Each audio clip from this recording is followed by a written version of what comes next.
लगा तो उसमें भी चंद क्षणों को कुछ संतुष्टि सी भई और इसके पश्चात फिर चले, फिर छूट गए। आदमी में फूल की घास है। अच्छा, जो कोई खाई हुई और अंदाज पर कितनी अच्छी लगे, खट्टी चरखी फूल की, तो फूल की घास तो अच्छो लगा था। मनो सही बता, फूल की जब न मुंह में भरी रही सो तो ठीक रही, जीव स्वाद ले गए, और जहाँ लेटर बॉक्स में उतर गई फिर को कहा गई वो तो चली गई। बस यही हमारे आपके संसार का नियम है।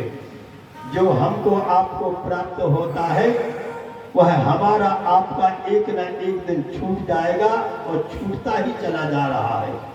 जो हमको आपको आज मिल रहा वह कल नहीं बचेगा। शरीर देखो तो वह भी छूट रहा है। अब तुम कर रही हम तो अरे भाई शुरू से जब से होश आई है, जब से जो शरीर छूटे चलो जा रहे। जैसे आज बैठे हो वो तो आदमी मोटो मन करे रहे थे, जैसे आज बैठे जैसे कल ने बचे, और जैसे कल रहे तो परसों नहीं बचे, ऐसे तुझे छूटे दे जा रहा शरीर हमारे संग छूटे जा रहा। बेजाय हम जो 5 फुट छलांग लगा देते हैं कक्का कर हाई तो सर कैसे नहीं और तो नहीं बन रहा। और ले कहाँ गया वो युवावस्था चली गई, बाल्यावस्था चली गई, वृद्धावस्था आगे के कुछ दिन में जा भी छूट जाएगी। इसलिए भागवत की कथा को सुनकर के हमको आपको यह अनुभव करना चाहिए कि जो भी मिला है सब कुछ छूटने के लिए मिला है। इस संसार में यदि हमको आपको जो है वास्तव में ग्रहणीय वस्तु है जो प्राप्त करने की आई है, जो प्राप्त करने की हमारी आपकी है यहाँ पर शैली है, वास्तव वह है भगवान का भजन। इसी से हमारे मानस में आया है कि नर्तन कर फलो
धन्य है मनुष्य शरीर हमको आपको प्राप्त होगा। तो मनुष्य शरीर प्राप्त करके हमको आपको जो वस्तुएं छूटने वाली है उनका इस्तेमाल तो करो, मनों में चिपके न रहो, उसमें आसक्त न रहो। सब हर व्यक्ति जानता है, सब लोग जानते हैं कि जो हमें मिलो है एक न एक दिन छूट जाएगी। तो मैं आसक्त न हो, जो छूटने नहीं है। ऐसी भागवत की कथा को सुन ले हो तो आपकी जीवन को कल्याण हो जाए। जो भी मिलो सब छूटे चलो, और सच्चे सरल तरीका से समझ ले। समझदार लोग बैठे, पढ़े लिखे लोग बैठे हुए, एक एक शब्द समझ में आ जाए जो भागवत को सिद्धांत है। जितना जन्म भव सो माने सूपा दे दो, सूपा में पार दे। कछु दिन सूपा में पांव पटके मन वो संग नहीं रहो से छूट गो। अब भाव प्रमोशन मोड़ा को सो सूपा में से पल्ला में चलो, भाव प्रमोशन के नहीं। अच्छा जितो प्रमोशन हो कितने दिनों पन्ना में रहो पांव पटके सूपा छूटो पन्ना छूटो। अब जो है खुद ही है अपने बल पे हो गया, बलबूती पे, तो बस अब पैदल चलन लगे। और पैदल चला अब तो भैया पांव दर्द कर रहे हैं, तो अब तो 2 पहियों की भर जाएगी। तो भगवान ने 2 पहियों की दे दे। अब 2 पहियों से तसल्ली ने भाई, तो 4 पहियों की मिल गई। अब देख लीजिए 4 पहियों की मिल गई। अब बढ़ते जा रही हमें आपकी आशा तृष्णा, और आशा तृष्णा बढ़ते बढ़ते जो कुछ हमको आपको मिलता है उससे एक न एक दिन हर व्यक्ति को संन्यास लेना पड़ता है। जब अवस्था ज्यादा ढल गई तो कहे भैया गाड़ी नहीं चला, बोले अब नहीं है हिम्मत, अब नहीं चला। तब तो कोई चला, सब बैठ जाते पछा। बस 2 पहियों की छूट गई, भैया 4 पहियों की चल रही। दिखा कर आंखों से कमजोर दिखा रहा, सोने 4 पहियों की नहीं चला पा रहे। कहा पहियों से ऐसी अवस्था न करा चली जा रही और हम वही में फंसे जा रहे। तो फिर जब जाना था तो मानत का ही नहीं है, बोले ऐसे नहीं मानत कि जैसे पत्थर पे कई लग जावे तो कई पे पांव धरो तो रपट जा, फट से गिरा थी आदमी। ऐसे ही हमारे हृदय स्थल पे ऐसी विषयों की कई जम गई है कि कथा तो हम सुना थे, मनो परमेश्वरी रपट जात बोलो सियावर रामचंद्र की। सुबह कथा रपट जा जाना तो है कि भैया संगे कछु नहीं जाने। मन 85 साल को बाबा लैंगो टन्ना फिर रहा हंसा, का है दादा? बोले आज हम जन्म देने तो घाट पे पहुंच जा रहे हम जन्म देने कब न काटे जो निकल गए भी समय। वास्तव में हमारा आपके जी संग देने वाला है।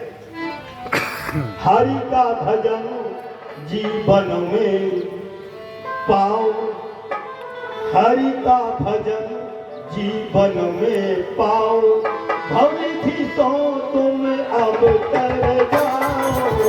हरि को भजन जीवन में पाओ।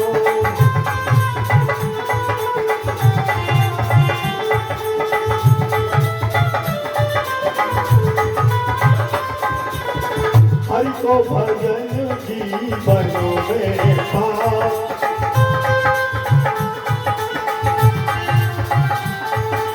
हरि को भजन जीवन में पाओ, भवि भिकार अवश्य हो जाओ, या तो कथा सुनो मन आई।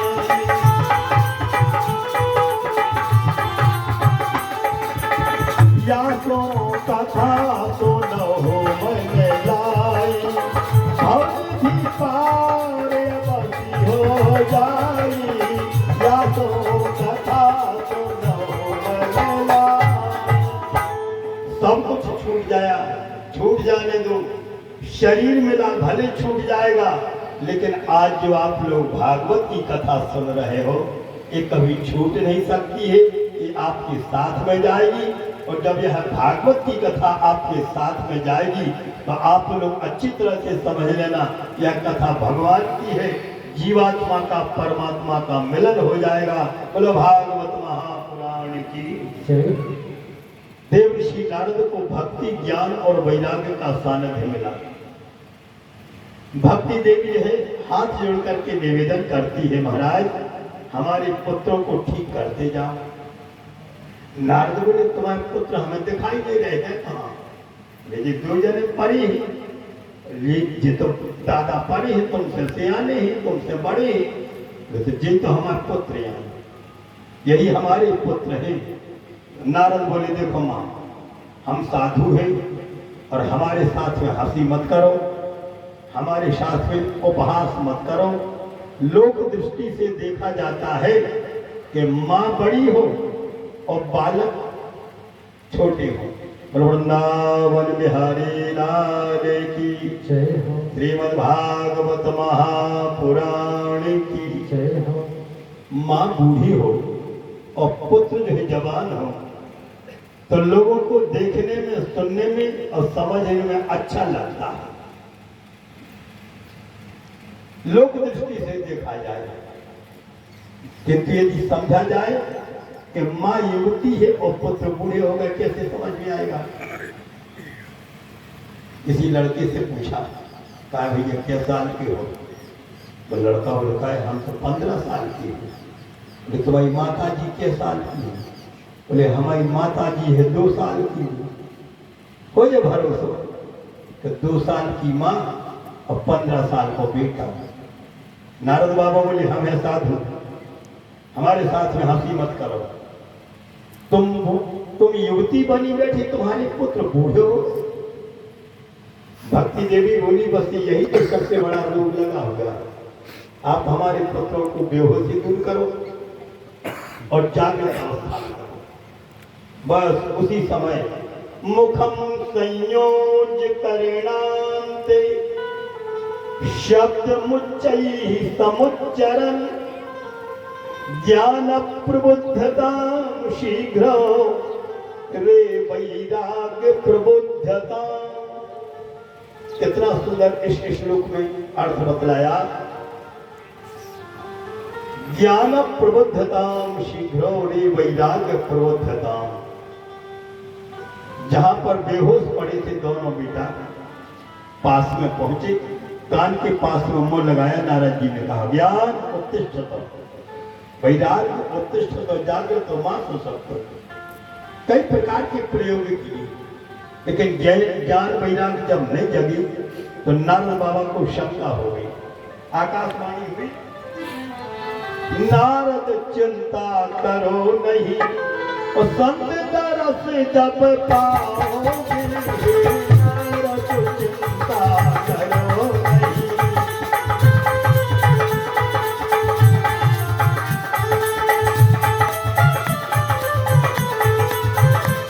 हे नारद चिंता करो नहीं, संत तरस जब पाओगे। वैराग्य ज्ञान सब जग जाए,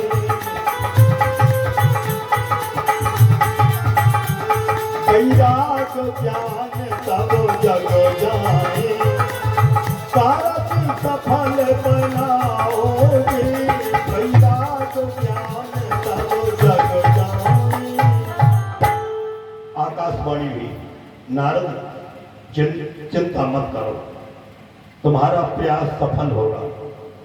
एक काम करो, जब संत का मिलन हो जाएगा तो तुम्हारी समस्या का निदान हो जाएगा। अब नारद जी ने सोची संत कहां मिलेंगे?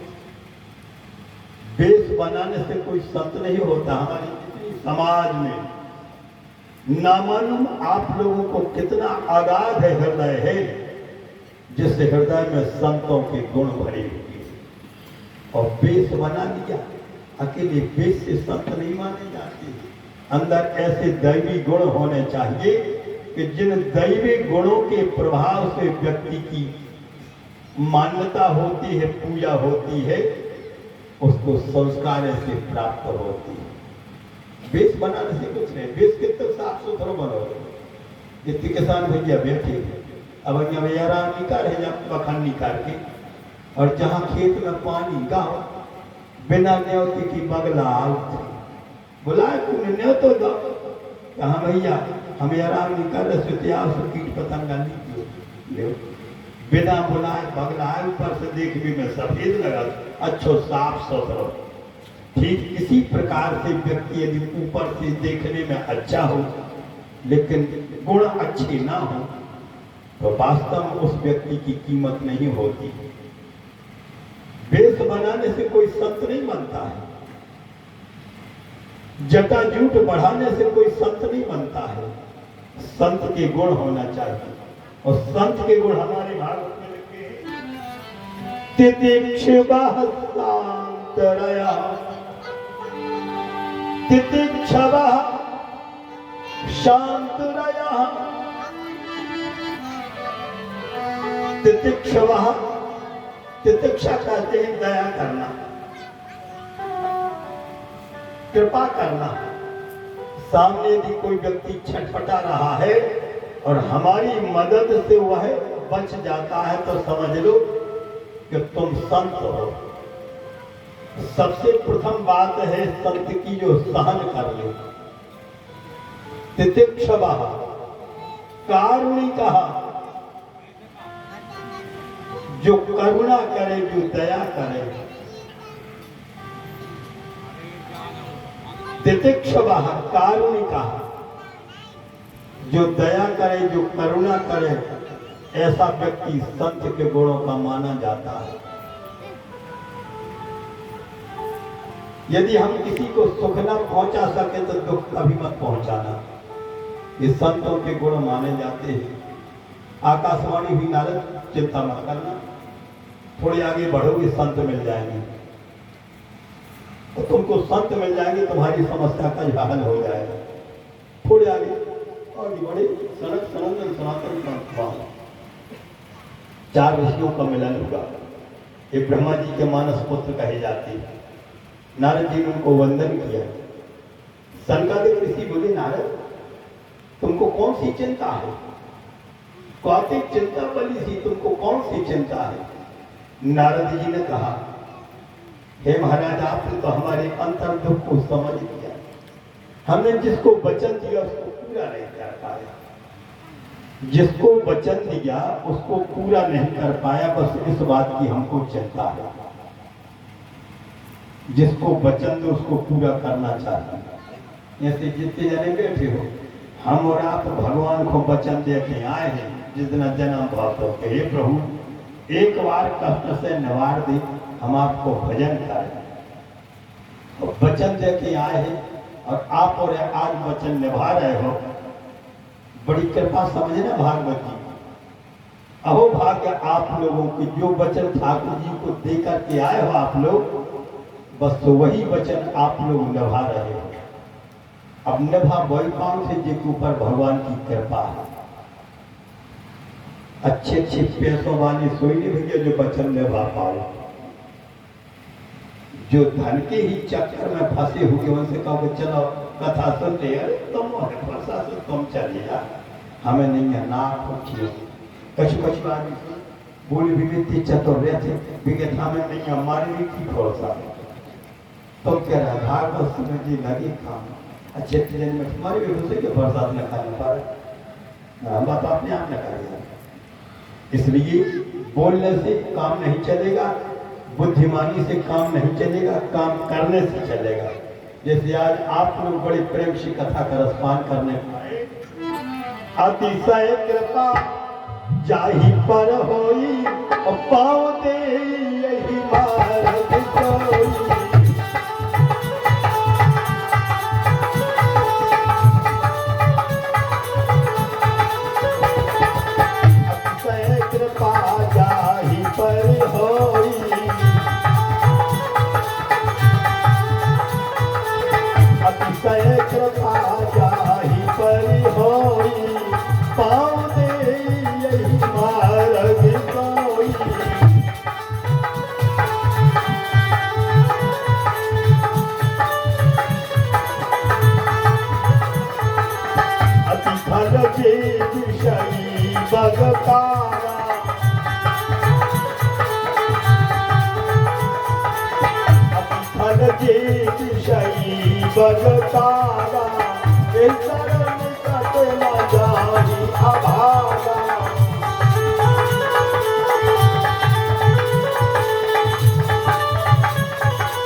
भगवान की महान कृपा है।